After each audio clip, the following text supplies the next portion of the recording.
Morning, folks. Welcome Sunday morning. I just want to preface this by saying that I'm a collector of minerals. My side of things, I'm more into the collecting side and the going out and digging up rock. The holistic side and the metaphysical side, I'm still learning. So in the notes that you've got, most of the metaphysical properties have been taken from well-known books and a little bit from the internet as well. In the bags that you got given, there are 5 stones in there. Each stone we are going to talk about. Okay? And there are samples in the front over here as well. Big ones that you can come have a look at later. Okay. On the first page is a map of Southern Africa. We're going to be talking about stones of Southern Africa, mainly from the Northern Cape and from Namibia. That just happens to be where the nicest stones in our geographic area come from. The numbers are a little bit small. Number 1 is Kuruman, which is basically in the middle of the map. It's mainly a manganese area, but that is where our tiger's eye comes from. Basically that specific region. The second, number 2, is a place called Karasburg in Namibia. That's on the Orange River border. That is where the blue lace agate comes from. Then number 3, up in northern Namibia, is the Brandberg Mountain, where some of the most famous and beautiful crystals in southern Africa come from. Number 4 is a small town called Ringfasmark, which is also on the Namibia-South Africa border. And that is where the green fluorite comes from. And then number 5 is the Orange River itself, where we get our Orange River quartz. Okay, there's a little bit of geographic history.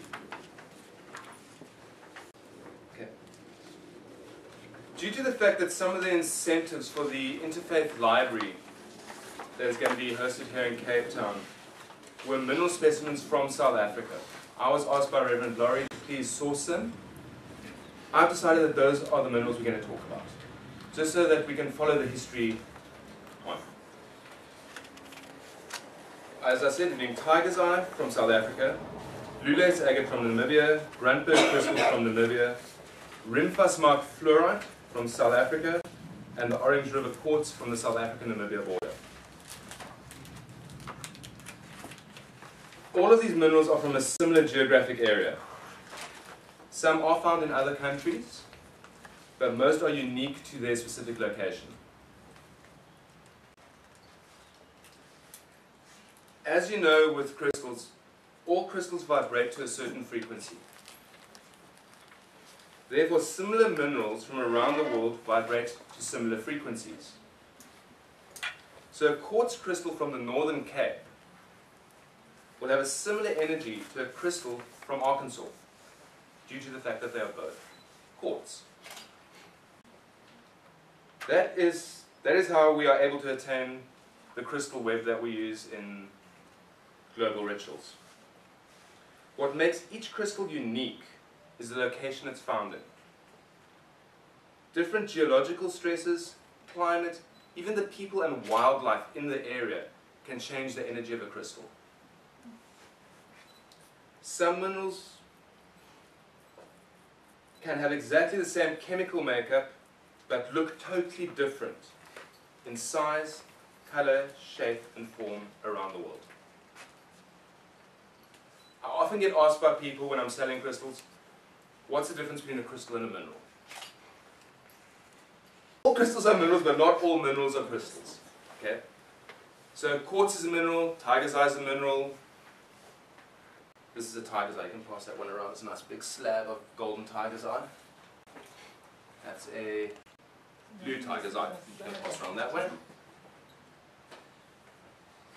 A mineral is a substance that generally, but not always, comes from the ground. We get minerals from outer space. Meteorite, peridot, come down. They're galactic. They're floating around out there. They come down. Everything is made up of atoms and energy, basically. It has a unique chemical composition and is found in different forms, crystalline and massive. What Julia is holding at the moment is considered a massive mineral. It forms in veins. It doesn't form individual, unique crystals like that. This is a quartz crystal. That is a massive mineral. Where's the vein in that? You get bedrock, which is what we're standing on basically. So normally it would be a granite or a sandstone. There's a crack that forms and it gets squeezed up into that. Oh, okay. Rose quartz is a classic example. If you go to the Northern Cape, you get entire hills where you get these veins of rose quartz running right through the entire mountain. And you can actually see it from miles away. The sun just shines on it. Other minerals like aragonite and rhodochrosite often form as percolated stalactites and stalagmites. The rhodochrosites from Brazil are famous. They slice them, you get these concentric pink rings. Aragonite the same. But aragonite at the same time also forms in massive veins. So it all depends on the situation. All minerals have a crystalline structure on a microscopic level. If you look at the tiger's eye through a microscope, you will see tiny little crystals that make up the massive. Even a quartz crystal like this is made up of thousands and thousands of microcrystals that have grown one on top of another to form the main crystal. That's a little bit of technical stuff. Okay, the first stone is tiger's eye, the one that's being passed around at the moment. If you've got any questions, please ask, because I've tried to not make it too technical, but some of the words even I struggle with sometimes. Tiger's eye is a silicified version of asbestos. It forms when groundwater containing dissolved silica, which is quartz, penetrates the relatively brittle layers and fibers of asbestos. The gold color in tiger's eye comes from an infiltration of iron particles in the groundwater. So basically, it's asbestos with rusty water. Okay, thanks. That's the easiest way to describe it. Other colors have also been found, namely red, green, and blue. The blue was being passed around as well. That is a very pure version of silicified asbestos. This is red. I unfortunately don't have any green. That is the rarest of the four colors, with the gold being the most common. Red tiger's eye we get when tiger's eye itself is heated to 400 degrees Celsius. That can occur naturally, where there's a fire in the area, there's geothermal activity, or what's happening more and more nowadays, it's being done in big kilns. Blue and green tiger's eye, like I said, are far less common, and they go by the names of hawk eye and falcon eye. So if you're looking at a lot of the metaphysical books, you'll find the blue under hawk eye and the green under falcon eye. They do have slightly different properties metaphysically, but generally they're the same as your golden tiger's eye. So wait, which color is what? The blue and the green is? Blue is hawk eye, and green is falcon eye. Does the green come from copper in the water? I'm actually not sure. Okay. Sorry. It would be, yeah, two things that make green is copper and, I'll get back to you on the other one just now. The main locality for tiger's eye in South Africa is the Northern Cape. Mainly in the Kuruman Hot as Hell area. That's actually the name of a town. Spelled H-O-T-Z-E-L. It's H-O-T-A-Z-E-L. Yeah. And it lives up to its name. It has been found in Namibia and in Australia, and I read the other day there have been small finds in the States as well. Not the extent that we get them. We get them up to veins of 10 centimeters thick. Not much left at the moment because people aren't really mining it. From a jewelry point of view, when polishing a stone, tiger's eye is normally made into a cabochon, a domed stone, or into a flat cabochon that they call them now, or into beads. Is this the cabochon that we've got here? No. What's That's a tumble. What's this shape? Oh, this is That's a tumble. machine tumble. That's a chunk that's been thrown into a machine and it just sits for weeks and weeks just okay. tumbling over and over till it polishes. A cabochon is something you'd have as on a pendant or in a ring that forms a dome structure. The reason for that is light doesn't travel through tiger's eye. It's an opaque, it's a dense stone. A faceted stone like quartz, which allows light into, you can do that. It's pointless faceting tiger's eye. Yeah. Okay. The main metaphysical uses of tiger's eye is as a protection stone. It's often worn as a pendant or necklace to ward off the evil eye, and when carried is also protection for travellers. I've done a couple of travel spells where I've used tiger's eye. I had to drive from Cape Town to Joburg, and I made sure I had my tiger's eye with me. Well, 3 of us really need that. Sorry? 3 of us really need that. Well, you've got them now. Keep a piece of tiger's eye in your car, and you will have a happy and safe journey. With no road rage. You'd be surprised. Maybe I've got a really big piece for you. And a chunk of rose quartz. For calming, yes. Now you won't throw it at anybody. As a protection or warding stone, it is used to confuse and confound one's opposition and divert away unwanted energies. Golden tiger's eye is generally used on the root, sacral or solar plexus chakra, and is often used for spiritual grounding. It is also used to differentiate between needs and wants, and allows you to differentiate between wishful thinking and what you actually need. We all need those on occasions. In Scott Cunningham's book, Crystals, Gems and Metal Magic, one of my personal favorite books, he says, tiger's eye is a fine stone for promoting wealth and money.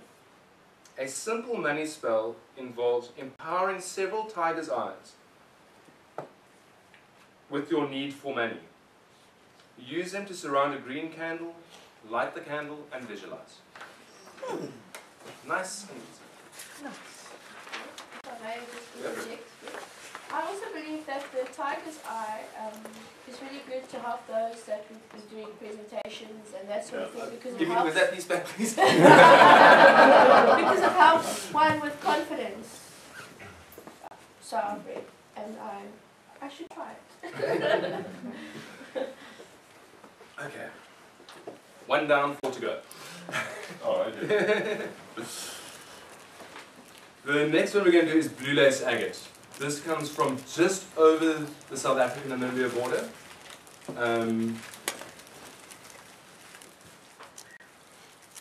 There we go. That's a piece of banded blue lace agate. You should all have a small piece there. Unfortunately, the smaller the piece, the less the banding.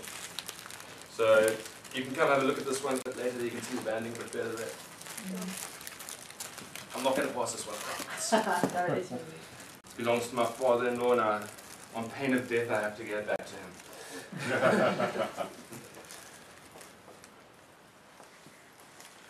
Agates are characterized by multiple laminations of a mineral called chalcedony. This is a microcrystalline quartz that gives them a distinct banded layer effect. Everybody has seen the Brazilian agates that you get normally made into mobiles. It looks like onion slices. Okay, so that's what an agate is. Basically, it starts out small and almost grows. Blue lace agate is unique in that it forms in thick bands that run in seams between the host basalt rock, as opposed to in nodules like most other agates. Sometimes, in the right conditions, a thin layer of druzy quartz will form on one side, giving them an interesting sawtooth pattern when they are cut. I'm actually going to open, these are some of the gifts going back to the States. This is one of them. You can see the sawtooth pattern, the effect that you'll get there. You can actually pass that one around as long as this one comes back, please. We will search you. I'm not sure who this one is. The most famous deposit of blue lace agate in the world was found by a gentleman by the name of George Swanson. He passed away about 3 years ago, and he was known as the Mineral Man in Springbok, which is a town in the Northern Cape. And his yard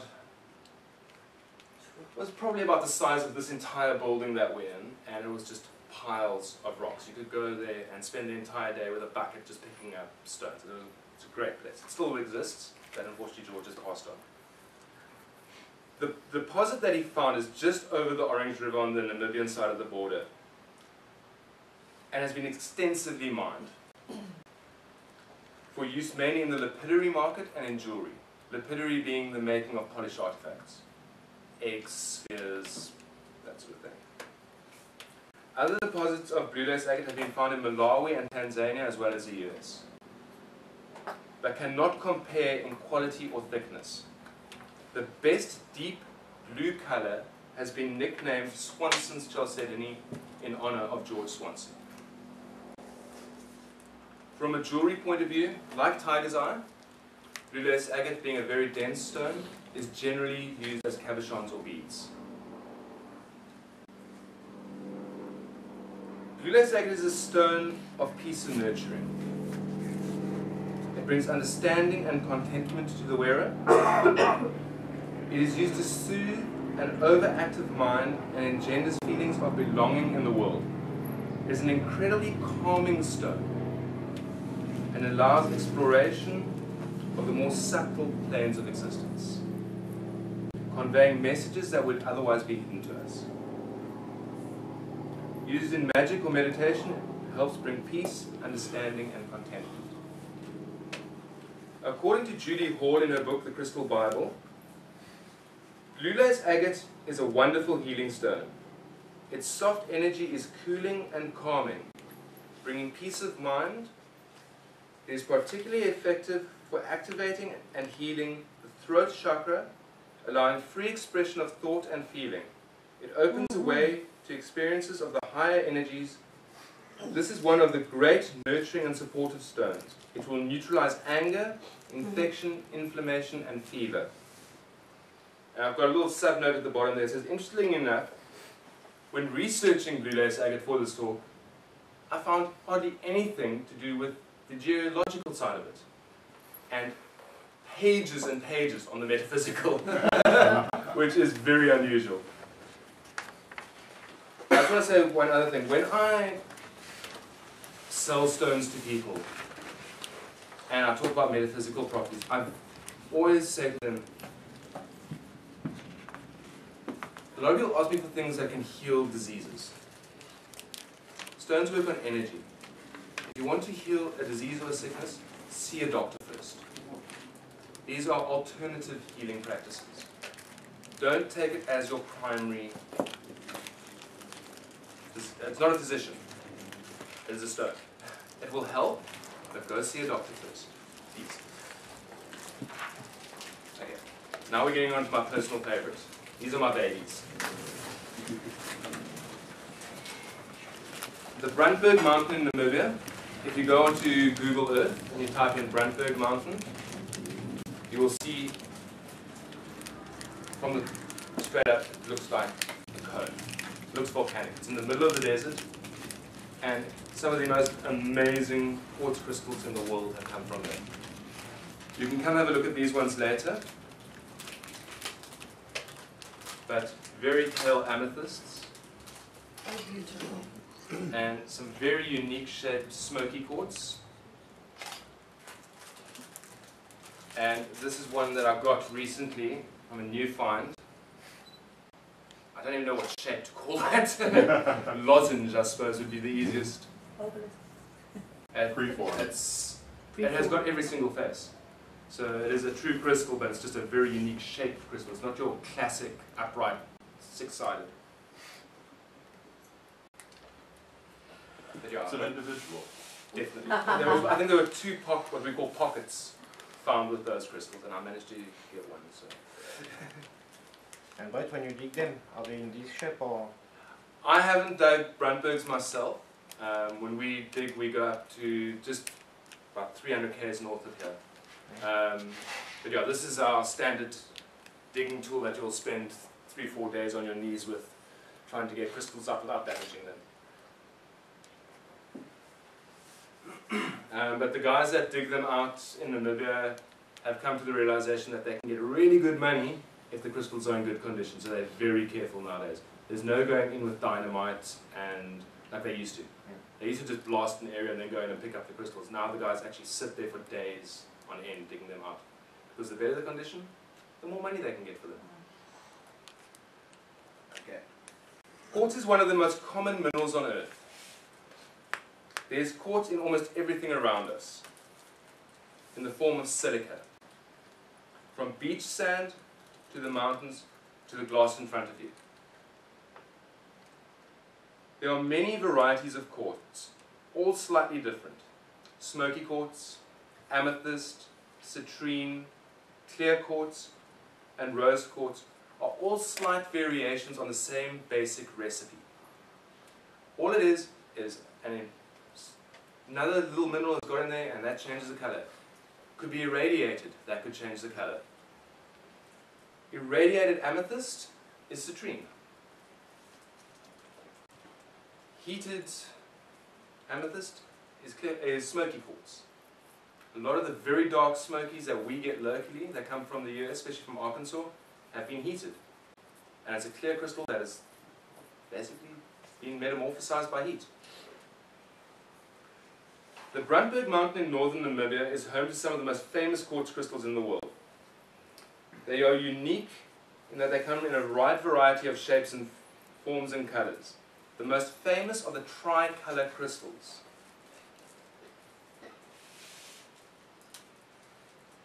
That are exclusively unique to this one mountain. Due to the volcanic nature of the mountain, some very strange things have happened to the crystals. Veils of smoky and amethyst are often found in the crystals, and on rare occasions, a crystal with smoky, amethyst, and clear quartz all in one can be found. I'm lucky enough to have one of those. Smoky, amethyst, clear. 3 distinct bands. You pass that one around. No. Very nicely. Give me a deposit and you can look at it. How much would that be valued at? I paid 500 for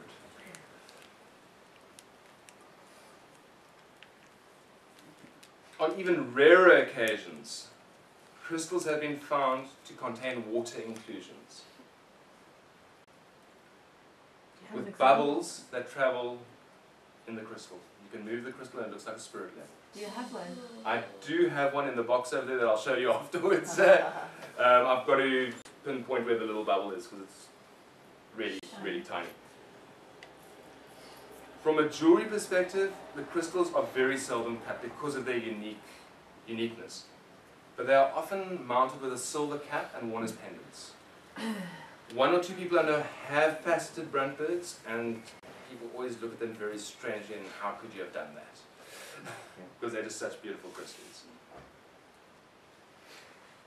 According again to Judy Hall in her second book, Crystal Bible 2, all Burgells are useful aid to multi-dimensional spiritual work.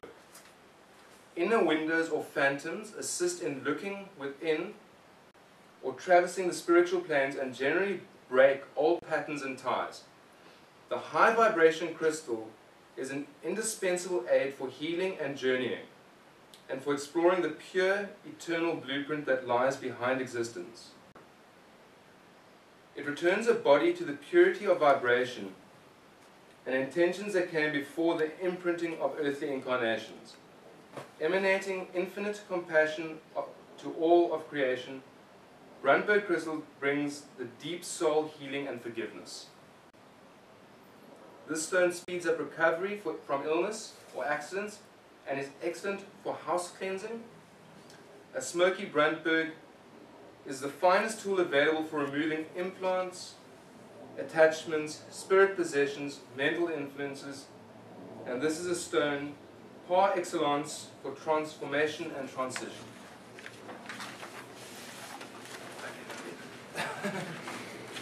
Let's do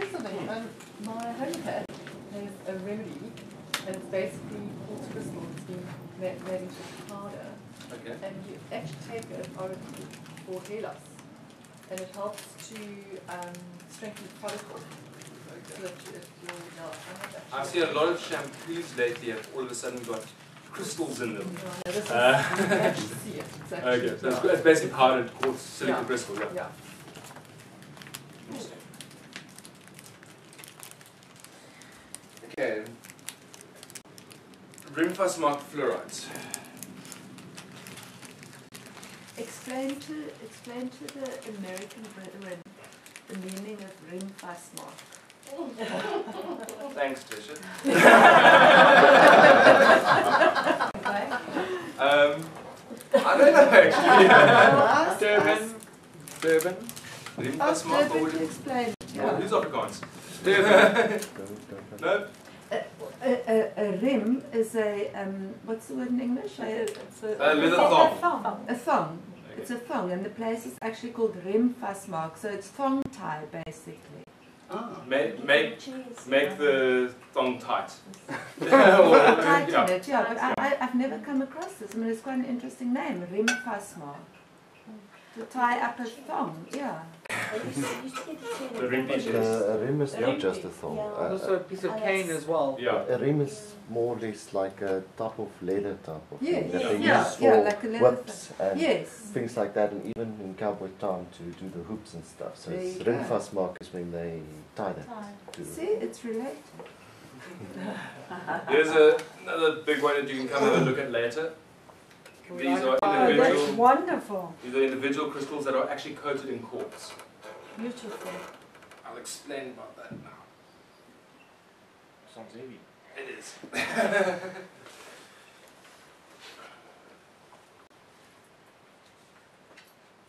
Fluorite is named from the Latin fleur, meaning to flow, due to the mineral's unique ability to fuse and flow when heated.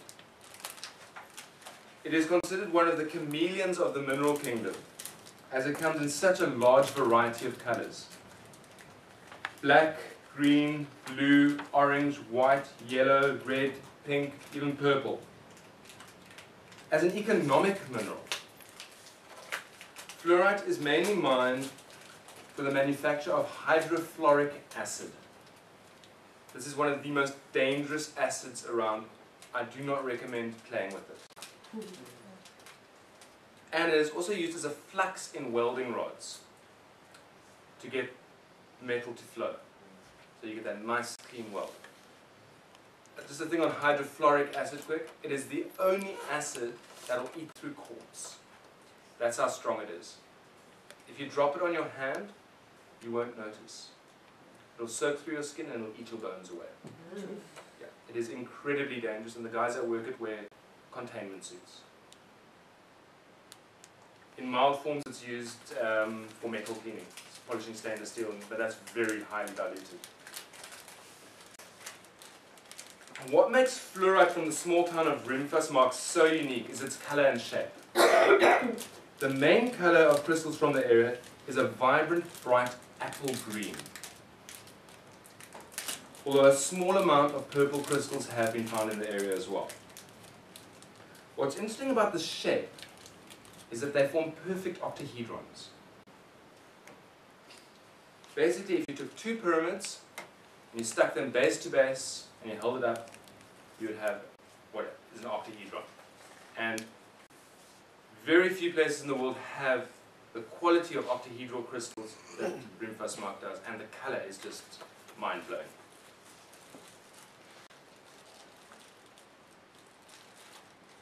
From a jewelry point of view, fluorite is an incredibly soft mineral. You can scratch it with a knife. So to facet it or carve it or do it as a cabochon, it is normally done as a pendant because it's something that can't get damaged. As a ring, not going to happen. It's also incredibly sensitive to heat. The smallest amount of heat and it'll cleave, it'll basically shear on its axes. So I've seen one or two pieces that have been faceted, and it takes days, as opposed to hours with something like a quartz crystal. You just got to do it so slowly with so much cooling liquid. Fluorite is a highly protective stone, especially on the psychic level. Fluorite helps you discern when outside influences are at work within yourself and shut out psychic manipulation and undue mental influences. This stone cleanses and stabilizes the aura. It draws off negative energies and stresses of all kind. It cleanses, purifies, dispels, and reorganizes anything within the body that is not in perfect order. Fluorite is said to be the best crystal to use to overcome any form of disorganization.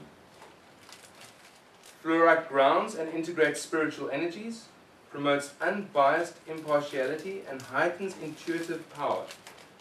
Makes you more aware of higher spiritual realities and can quicken spiritual awakening. This stone is a powerful healing tool dealing with infections and disorders, beneficial to teeth, cells, bones, and skin. A friend of mine suffers from incredibly bad eczema, and she's got 2 polished fluorite pieces, and whenever it gets really bad, she sits there and she literally rubs the crystal, and you can actually see the color of the eczema start to change. It is a very powerful stone. Also very good for acne.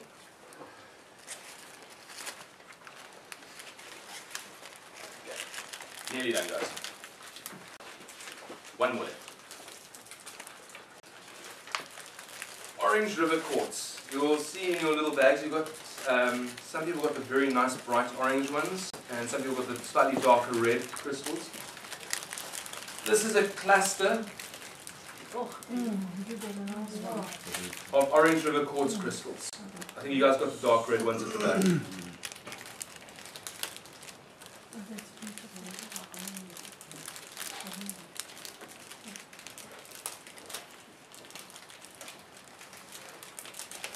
As with the quartz crystals found at the Brandberg Mountain, and for that matter all around the world, the quartz crystals from Orange River in the Northern Cape are comprised mainly of silica. What makes these crystals interesting is the fact that they have bright red to brown color phantoms. Phantom inclusions inside that give them an almost painted look.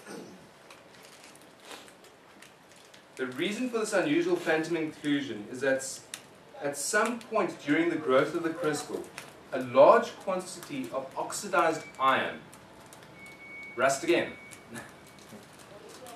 was infused into the silica solution. When a crystal grows, you've got what they call a vug, which is basically a hole in the ground. And it's an area where different minerals have been attracted.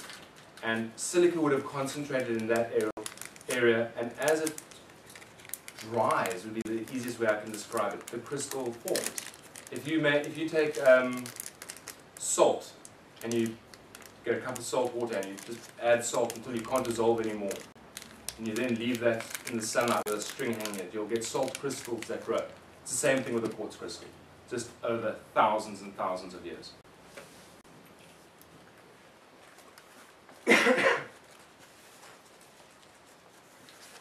This caused a mixture of silica and iron oxide to carry on growing over the crystal. At a still later date, once the iron oxide had infused into the silica solution and the crystals, clear silica again came back into the solution. That's why you get what they call a phantom. So you'll have your crystal shape, and if you look at it inside, you'll have this red crystal that looks like it's floating inside the crystal.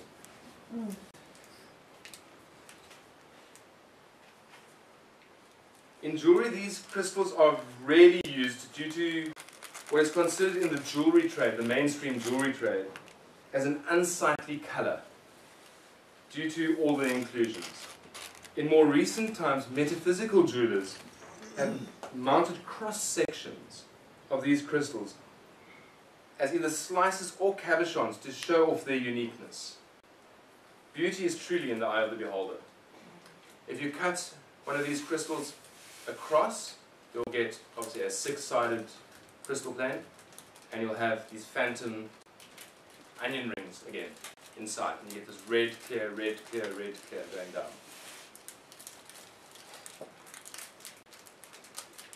Orange River quartz crystals are attuned to the vermilion flame of spiritual will. A highly energetic stone, revitalizing all levels of being. These crystals aid in accessing intellectual information, activating intuition and vitality. These crystals add zest to life, an excellent stone for recharging the base and sacral chakra. Orange River Quartz draws the creative life force from the earth up into the earth chakra, activating the creativity of the base and sacral to the crown chakras. The stone realigns with your higher self and aids in accepting the life path chosen or your soul's purpose. This crystal is an effective healer, realigning the meridians of the body and encourages energy flow. Quartz is a master healer and can be used for any condition. Orange River Quartz supports the blood, liver and spleen. It regulates blood flow, increases the strength of red corpuscles and stimulates the immune system and reproductive organs. Quartz in general, it's the best. I love quartz, like I said. From a metaphysical point of view, it's one of the only stones that can be imprinted with other minerals. And from what I have read and what I've studied, you can imprint up to 7 different stones onto a single quartz crystal. They're also great amplifiers for any working, and you get hundreds of varieties of quartz crystals. Different face shapes, which way they lie, that sort of thing, have all got different meanings. And if I had to go into that, we'd be here for another 5 hours, so we'll leave that out. But Melody wrote an amazing encyclopedia on crystals, and I think she got about 20 pages in there just dedicated to quartz. And a little bibliography at the back so you can see where I got all the information from. And that is it for now. You're welcome to come and have a look at the crystals at the front. And if you've got any questions, please ask them now. Anything? Anybody? No? Thank you. No, wait. There's a question. Okay, pleasure. What does it mean to imprint other stones onto it? It can take on the properties of the other stones. Like how? Give me an example.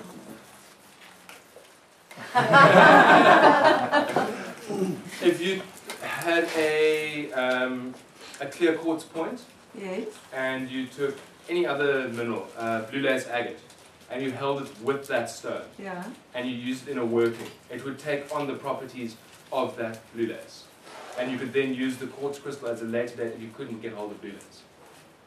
So it remains. Yeah. Okay. So Until cleansed memory and recharged. Oh wow.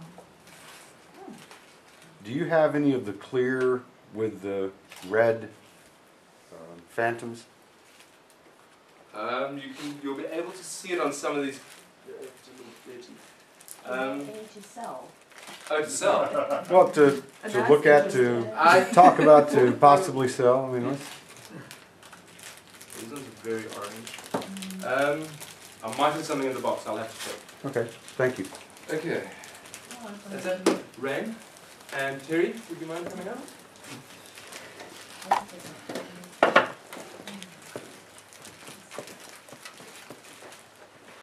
As most of you by now know, and as I mentioned earlier, the Interfaith Library is being hosted here in Cape Town. We are very honoured for that.